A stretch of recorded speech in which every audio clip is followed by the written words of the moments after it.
আসসালামু আলাইকুম। প্রিয় দর্শক, অন্য মঞ্চের আলাপচারিতায় আপনাদের সকলকে আমন্ত্রণ জানাচ্ছি। 2024 সালের আগস্টে দেশ ছেড়ে চলে যাওয়ার পর এই প্রথমবারের মতো আন্তর্জাতিক গণমাধ্যমে সাক্ষাৎকার ছাপা হয়েছে বাংলাদেশের সাবেক প্রধানমন্ত্রী শেখ হাসিনার। একই দিনে তিনটি ভিন্ন আন্তর্জাতিক সংবাদ মাধ্যম, ফ্রান্সের এএফপি, যুক্তরাষ্ট্রের রয়টার্স এবং ইংল্যান্ডের দ্য ইন্ডিপেন্ডেন্টে এই সাক্ষাৎকারগুলো 29 অক্টোবর প্রকাশিত হয়েছে। এমন এক সময় তার সাক্ষাৎকারগুলো প্রকাশিত হলো যখন বাংলাদেশের আন্তর্জাতিক অপরাধ ট্রাইব্যুনালে শেখ হাসিনার বিরুদ্ধে গুম, খুন ও মানবতা বিরোধী অপরাধের মামলার বিচার চলছে। আবার একই সময় আওয়ামী লীগের নিষেধাজ্ঞা তুলে নেওয়ার জন্য আন্তর্জাতিক মানবাধিকার সংস্থাগুলো সোচ্চার হয়েছে। পাশাপাশি সংস্কার বাস্তবায়ন ও নির্বাচন নিয়ে বাংলাদেশের রাজনীতিও ঘোলাটে হয়ে যাচ্ছে। শেখ হাসিনার এই সাক্ষাৎকারগুলো বাংলাদেশ সহ বিশ্বের অনেক দেশের গণমাধ্যমে ছাপা হয়েছে। তবে একই দিনে একই সাথে তিনটি আন্তর্জাতিক সংবাদ মাধ্যমে সাক্ষাৎকার ছাপা হওয়াটা অনেকের কাছে বিস্ময়কর ও কাকতালীয় লাগছে। দর্শক, আমরা শেখ হাসিনার তিনটি সাক্ষাৎকারই বিশ্লেষণ করেছি। আমাদের বিশ্লেষণ হলো, শেখ হাসিনা আন্তর্জাতিক গণমাধ্যমে দেওয়া সাক্ষাৎকারগুলোতে মূলত চারটি বিষয়ের উপর গুরুত্ব দিয়েছেন। প্রথমত, আগামী 13ই নভেম্বর আন্তর্জাতিক অপরাধ ট্রাইব্যুনাল তার বিরুদ্ধে একটি মামলার রায় ঘোষণার তারিখ জানাবেন। এমন অবস্থায় তার আসন্ন বিচারিক রায়কে আন্তর্জাতিকভাবে প্রশ্নবিদ্ধ করেছেন শেখ হাসিনা। দ্বিতীয়ত, জুলাই হত্যাকাণ্ডে কমান্ড রেসপন্সিবিলিটির দায় অস্বীকার করেছেন। শেষ দুটি পয়েন্টে তিনি অন্তর্বর্তী সরকার কর্তৃক তার দল মানে আওয়ামী লীগকে নিষিদ্ধ করার সিদ্ধান্তের বিরুদ্ধে সরাসরি রাজনৈতিক পরিণতির কথাও তুলে ধরেছেন। দলের ভোটারদের আগামী নির্বাচন বর্জনের হুমকিও দিয়েছেন। মোটা দাগে বলতে গেলে একযোগে প্রকাশিত এই সাক্ষাৎকারগুলো কেবল ব্যক্তিগত বক্তব্য নয়, এটি বাংলাদেশের বর্তমান অন্তর্বর্তী সরকারের প্রতি ছুড়ে দেওয়া রাজনৈতিক এবং আইনি চ্যালেঞ্জ হিসেবে বিশ্লেষকরা দেখছেন। বিস্তারিত জানতে চলুন যাওয়া যাক বিশ্লেষণে।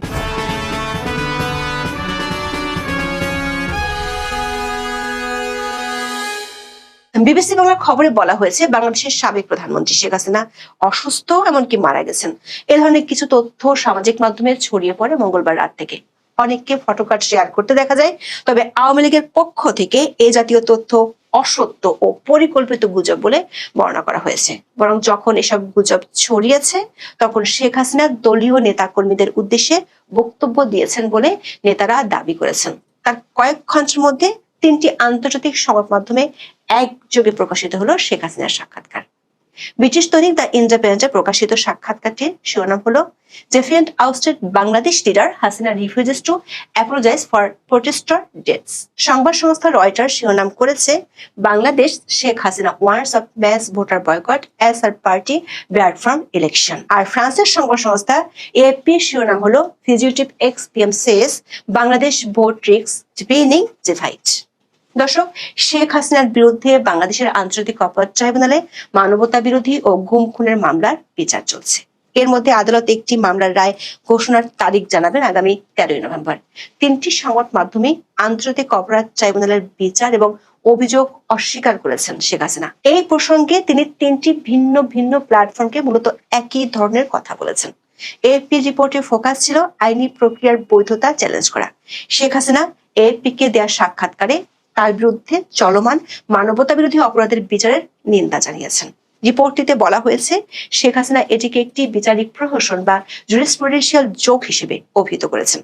রয়টার্সকে বলেছেন, রাজনৈতিক উদ্দেশ্য প্রণীত প্রহসন বা পলিটিক্যালি মোটিভেটেড ক্যারেজ।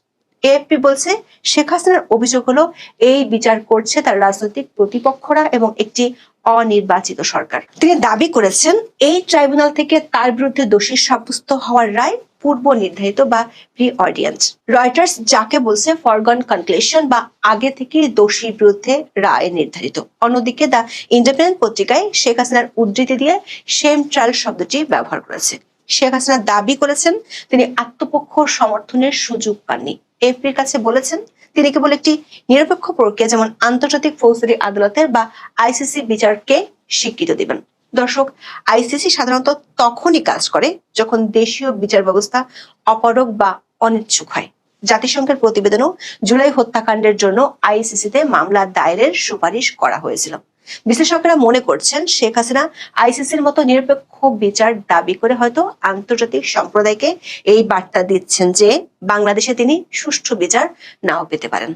আবার তার এমন মন্তব্য প্রত্যর্পণের প্রক্রিয়াকে জটিল করে তুলতে পারে। বাংলাদেশ সরকার যদিও ভারতকে প্রত্যর্পণের আনুষ্ঠানিক অনুরোধ করেছে, কিন্তু আন্তর্জাতিকভাবে প্রশ্নবিদ্ধ রায়ের ভিত্তিতে একজন ক্ষমতাচ্যুত প্রধানমন্ত্রীকে প্রত্যর্পণ করা নয়াদিল্লির জন্য একটি জটিল কূটনৈতিক সিদ্ধান্ত হতে পারে।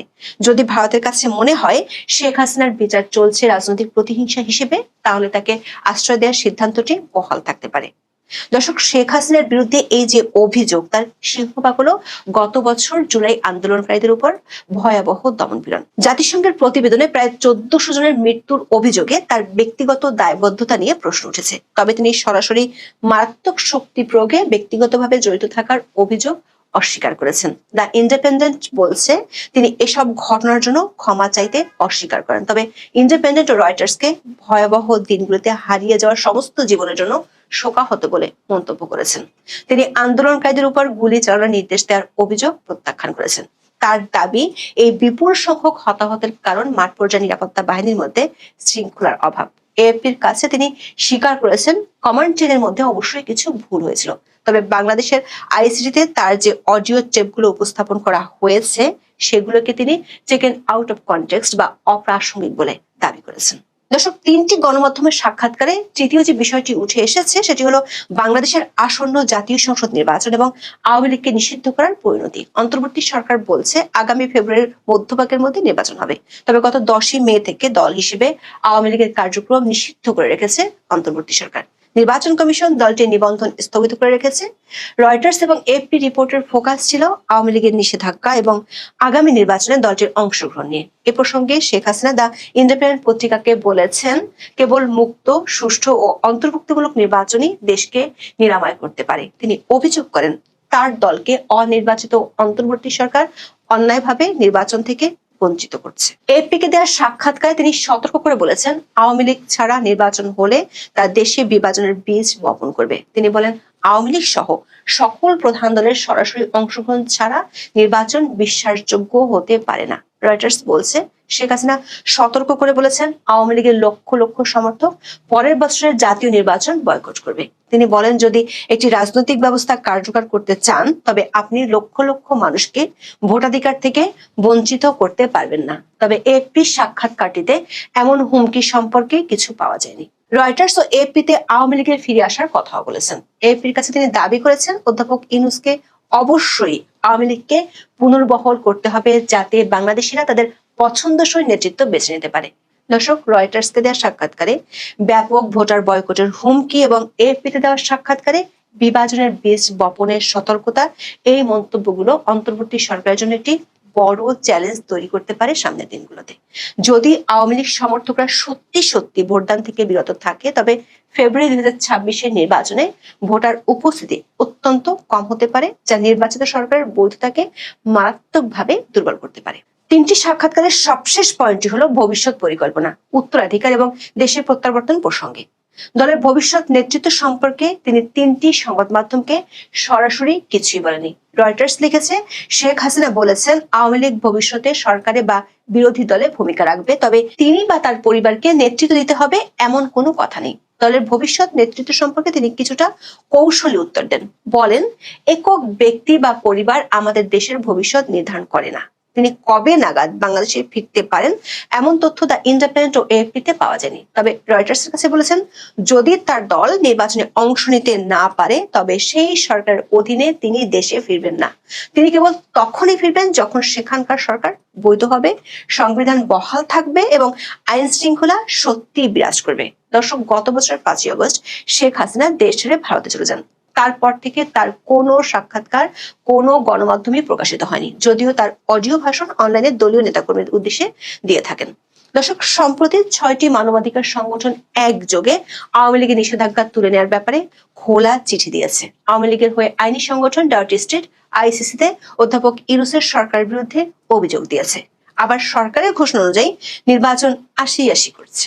সরকার চাইছে একটি উৎসবমুখ নির্বাচন, কিন্তু তার আগে জুলাই সনদ বাস্তবায়ন পদ্ধতি নিয়ে এক পক্ষ আর এক পক্ষের বিরুদ্ধে প্রতারণার অভিযোগ তুলছে। দেশের আইন শৃঙ্খলা পরিস্থিতি লক্কর ঝক্কর গাড়ির মতো। এমন পরিস্থিতিতে বিশ্লেষকরা মনে করেন শেখ হাসিনার এই সাক্ষাৎকার কতটা কি বার্তা দেয় সেটি সামনের দিনগুলোতে পরিষ্কার হয়ে যাবে। সুপ্রিয় দর্শক শ্রোতা, আসসালামু আলাইকুম। যে যেখানে আছেন ভালো থাকবেন। অবৈধ ক্ষমতা দখলদার ডক্টর মোহাম্মদ ইউনূস বিদেশিদের এনে অনেকগুলো কমিশন তৈরি করেছিল। সেই কমিশন সংস্কার করবে, ইত্যাদি ইত্যাদি করবে। এই বছরখানেক যাবৎ সেই কমিশন বসেছে, সেখানে খাওয়া দাওয়া চলেছে, চা পান, উত্তপ্ত বাক্য বিনিময় হয়েছে, জ্ঞান বিতরণ হয়েছে।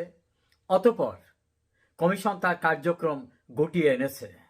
এটাকে বিএনপির খুব পরিচিত মুখ স্থায়ী কমিটির সদস্য জনাব সালাউদ্দিন কিভাবে দেখছেন সেটা নিয়ে আমরা আগে একটু শুনি, তারপর আমি আমার কথা আপনাদের সঙ্গে শেয়ার করব। প্রতিষ্ঠার বদলে জাতীয় অনৈক্য প্রতিষ্ঠার একটা প্রচেষ্টা গ্রহণ করেছেন। জাতীয় ঐক্যমত্য কমিশন তাদের সুপারিশ সরকারের কাছে পেশ করেছেন। সেখানে এমন কিছু বিষয় উত্থাপন হয়েছে, আপনারা এখনো পড়ার সুযোগ হয়েছে কিনা আমি তো জানি না। আমি আসার আগে অনেকগুলো প্রিন্ট নিয়েছি, এখানে 6টা সংযুক্তি সহ প্রায় 100-200 কাগজ আছে, সবগুলো দেখতে পারি নাই। এখানে দেখতে দেখতে আমি যেটা দেখলাম, জাতীয় ঐক্যমত্য কমিশনকে আমার ধন্যবাদ না দিয়ে উপায় নেই। কেন ধন্যবাদ দিচ্ছি? যে অবশেষে তারা তাদের প্রক্রিয়া কার্যক্রম সমাপ্ত করতে পেরেছেন। দ্বিতীয়বার ধন্যবাদ দিচ্ছি যে তারা জাতীয় ঐক্যমত্য প্রতিষ্ঠার বদলে জাতীয় অনৈক্য প্রতিষ্ঠার একটা প্রচেষ্টা গ্রহণ করেছেন। আমার মনে হয় যা কিছু প্রস্তাব ওখানে দেয়া হয়েছে, আপনারা যদি সেটা দেখেন তাহলে আপনারা দেখবেন যে জুলাই জাতীয় সনদ যেটা আমরা স্বাক্ষর করেছি, সেই স্বাক্ষরিত সনদের বহির্ভূত পরামর্শ বা সুপারিশ বহির্ভূত অনেক আদেশের যে সংযুক্তি, সেটা সংযুক্ত করা হয়েছে। জুলাই জাতীয় সনদ 84টি দফা সম্ভবত, সেখানে বিভিন্ন দফায় আমাদের এবং বিভিন্ন দলের কিছু ভিন্ন মত আছে, নোট অফ ডিসেন্ট আছে, সেটা পরিষ্কারভাবে সেখানে উল্লেখ করা আছে যে এই সমস্ত নোট অফ ডিসেন্টের বিষয়গুলো রাজনৈতিক দলসমূহ যারা দিয়েছে তারা যদি নিজেদের নির্বাচনী ইশতেহারে উল্লেখপূর্বক ম্যান্ডেট প্রাপ্ত হয় তাহলে তারা সেইভাবে সেটা বাস্তবায়ন করতে পারবেন। সেটা এই প্রিয় দর্শক শ্রোতা, আপনারা বিএনপির স্থায়ী কমিটির সদস্য জনাব সালাউদ্দিন সাহেবের কিছু অংশ শুনলেন। গুরুত্বপূর্ণ অংশ, জাতীয় ঐক্যমত কমিশন শেষ পর্যন্ত তাদের কর্মকাণ্ড গুটাতে পেরেছে, এটা একটা সন্তুষ্টি তিনি জানিয়ে ধন্যবাদ জানিয়েছেন। দ্বিতীয় জানিয়েছেন যে তারা জাতীয় অনৈক্যটা সৃষ্টি করতে পেরেছে। এটা হচ্ছে বিএনপির স্ট্যান্ড। তো বাংলাদেশে বড় বড় রাজনৈতিক দল হলো আওয়ামী লীগ, বিএনপি, জাতীয় পার্টি, জামাত এবং অন্যান্য যারা। আওয়ামী লীগ তো এই ঐক্যমত কমিশনের এই সংস্কারের ভিতরে নেই। বিএনপি বলছে তারা যা তৈরি করছে এটা জাতীয় অনৈক্য তৈরি করছে। আর জাতীয় পার্টি তো এখানে নাই, বামধারা রাজনৈতিক দলগুলি এখানে নাই। এনসিপি অর্থাৎ ডক্টর ইউনূসের তৈরির দল, তারা কোনো স্বাক্ষর করেন নাই। অন্যান্য যে সকল দল, তাদের অভিমত এখানে পাওয়া যায়নি। তারা যদি তাদের কথিত জুলাই সনদের কথাও ধরেন তাহলে সেখানে যেগুলো নাই সেগুলো এর ভিতরে অন্তর্ভুক্ত করা হয়েছে। একজন খ্যাতিমান সাংবাদিকের আলোচনায় দেখলাম, তিনি বলছেন যে বিদেশি এই ডক্টর আলী রিয়াজ তিনি অশ্বডিম্ব পেরেছেন। অশ্বডিম্ব অর্থাৎ এতদিন যাবত এই বৈঠক টৈঠক করে সবকিছু করে রাষ্ট্রপতির কাছে বা প্রধান উপদেষ্টার কাছে তারা সমর্পণ করবেন। আরেকটা বিষয় নিয়ে এসেছেন যেটা এক প্রকার ভণ্ডামি, এক প্রকার বাটপাড়ি, এক প্রকার মানুষকে ধোঁকা দেওয়া। সেটা হচ্ছে গণভোটের কথা বলা হয়েছে। গণভোটে থাকবে জুলাই সনদ এবং জুলাই সনদের তফসিলভুক্ত বিষয়ে আপনি একমত পোষণ করেন কিনা সেই বক্তব্য রাখুন।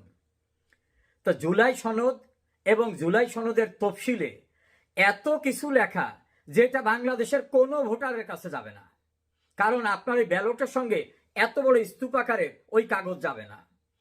ফলে আপনারা যারা দেশের নাগরিক বা ভোটার, তারা কেউ কিন্তু জানছেন না যে ওই জুলাই সনদ কি, ওর তফসিলে কি আছে। আপনার কাজ হলো হ্যাঁ বলা। ওই যে জিয়াউর রহমান ক্ষমতা দখল করার পরে সামরিক শাসক, তার উপরে আপনার আস্থা আছে কিনা, হ্যাঁ বা না বলুন। তখন তো কোশ্চেন ছিল দুটো, যে এই লোক ক্ষমতা দখল করেছে, এই মেজর জেনারেল জিয়াউর রহমান, তার উপর আপনার আস্থা আছে কিনা, হ্যাঁ বলুন বা না বলুন। এখানে প্রশ্ন এটুকু না। এখানে প্রশ্ন এত যে প্রশ্ন ব্যালটের সঙ্গে থাকবে না, তাতে স্তূপ হবে এতখানি। অর্থাৎ কিসের জন্য আপনি হ্যাঁ বলবেন সেটাও আপনি কেউ জানবেন না। এই ভণ্ডামি, বাটপাড়ি, এই আইন বহির্ভূত কর্মকাণ্ডের প্রস্তুতকারক, আর্কিটেক্ট, যিনি যার প্রিয় মাতৃভূমির নাগরিকত্ব ত্যাগ করে 1971 সনে আমাদের মহান মুক্তিযুদ্ধে যারা আমার শত্রুর পক্ষে ছিল সেই দেশের নাগরিকত্ব নিয়েছেন, এবং অনেকেই সেই দেশের অস্থায়ী নাগরিক, স্থায়ী নাগরিক, তাদের দোকান থেকে অর্থাৎ তাদের ব্রেন চাইল্ড থেকে তৈরি করা এই প্রেসক্রিপশনে আপনাদের নাকি হ্যাঁ না বলতে হবে। হতাশ হবার কোনো কারণ নাই। এই যে কমিশন, এই যে সংস্কার, এদের কে বানিয়েছে? যারা বানিয়েছে তারই তো লিগ্যাল অথরিটি নাই, সেই তো বেআইনি। তাকে বাংলাদেশের কোন সংবিধানের কোন অনুচ্ছেদ তাকে এখতিয়ার দিয়েছে, কোন ক্ষমতা দিয়েছে? সেই তো নিজে সংবিধান ভঙ্গকারী, রাষ্ট্রদ্রোহী। যার নিজের অস্তিত্ব নাই, সে আবার আলাদা দোকান খুলে আসেন জাতীয় ঐক্যমত, আসেন সংস্কার। কতগুলো পণ্ডিত বসেছে সেখানে। এই পণ্ডিতরা লক্ষ লক্ষ না কোটি কোটি টাকা ব্যয় করেছে এই তথাকথিত কমিশনের নামে। দিনের পর দিন বৈঠক, এক একজনের মর্যাদা দেওয়া হয়েছে। আরে বাপুরে, যিনি মর্যাদা দেওয়ার কথা বলেছেন তার নিজেরই তো কোনো মর্যাদা নাই। বাংলাদেশের সংবিধানে কোন উপদেষ্টা পদ আছে? প্রধান উপদেষ্টা পদ আছে। যার নিজেরই স্বীকৃতি নাই, সে আবার আর একজনকে মর্যাদা দেয়। এই স্ট্যাটাস, এই স্ট্যাটাস। ভণ্ডামির একটা সীমা থাকা উচিত। অবশ্য এদের কাছ থেকে আমি আশাও করি না, কারণ অবৈধ ক্ষমতা দখলদারদের কাছ থেকে তারা আশা করছেন রাষ্ট্রপতিকে দিয়ে একটা অধ্যাদেশ করিয়ে একটা গণভোট করাবেন। আমি দুঃখের সঙ্গে বলছি, আমি একজন আইনের ছাত্র, প্রায় 40 বছর আইন পেশা আছি। সংবিধানে যেটা নাই সেটাকে অধ্যাদেশ আকারে ঘোষণা করার এখতিয়ারও রাষ্ট্রপতির নাই। রাষ্ট্রপতি কোন বিষয়টাকে অধ্যাদেশ আকারে দিতে পারবেন তার সংবিধানের 93 অনুচ্ছেদে বলা আছে। যে বিষয়টা সংবিধানে নাই সেই বিষয়ে কোন অধ্যাদেশ রাষ্ট্রপতি দিতে পারেন না। এখন বন্দুকের নল ধরে চাপ সৃষ্টি করে এরকম অধ্যাদেশ এই ইউনূস সরকার, পুলিশ, আওয়ামী লীগের নেতৃবৃন্দ খুন করা সহ যারা নৈরাজ্য, সহিংসতা, নাশকতা, দুর্বৃত্তপনা করেছিল, রাষ্ট্রদ্রোহী কাজ করেছিল, তাদের রক্ষার জন্য একটা নোটিফিকেশন দিয়েছে। একই রকম নোটিফিকেশন কিন্তু রাষ্ট্রপতিকে দিয়ে 1975 সালের 26শে সেপ্টেম্বর জারি করানো হয়েছিল। নেপথ্যে ছিল বন্দুকধারীরা। জিয়াউর রহমান পার্লামেন্ট গঠন করার পরে 1979 সালের 9 এপ্রিল সেটাকে সংসদে পাশ করিয়েছিলেন 5ম সংশোধনী নাম দিয়ে। সর্বোচ্চ আদালত বলে দিয়েছে অবৈধ, সব অবৈধ। কাজেই রাষ্ট্রপতিকে দিয়ে জোর করিয়ে যদি কোনো অধ্যাদেশও জারি করান সেটা হবে সংবিধান বহির্ভূত। আর সংবিধান কিন্তু বলবৎ আছে, মাথায় রাখবেন, সংবিধান বলবৎ আছে। এই সংবিধানের বাইরে গিয়ে কিছুই করার এখতিয়ার নাই। এবং যারা শপথ নিয়েছেন তারা বলেছেন এই সংবিধানকে প্রোটেক্ট এবং প্রিজার্ভ করব। বোঝা গেল? এই যে কথিত সংস্কার কমিশনের যা কিছু সৃষ্টি, এই সবগুলো বেআইনি, সবগুলো অবৈধ, সবগুলো সংবিধান বহির্ভূত। সংস্কার কমিশন যার নিজের নাই আইনগত বৈধতা, তিনি আবার কমিশন করেন, তিনি জ্ঞান বিতরণ করেন। এবং তারা কারা? যারা বাংলাদেশের নাগরিকও না, ভাড়া এসেছেন বিদেশ থেকে। এই ভাড়াটিয়ারা বাংলাদেশের নীতি নির্ধারণ করবেন। এই সংস্কার কমিশন, আমি ওই সাংবাদিকের ভাষাই বলবো, প্রচুর টাকা রাষ্ট্রে নষ্ট করে অশ্বডিম্ব উপহার দিয়েছেন। প্রিয় দেশবাসী, সংস্কার কমিশন কি?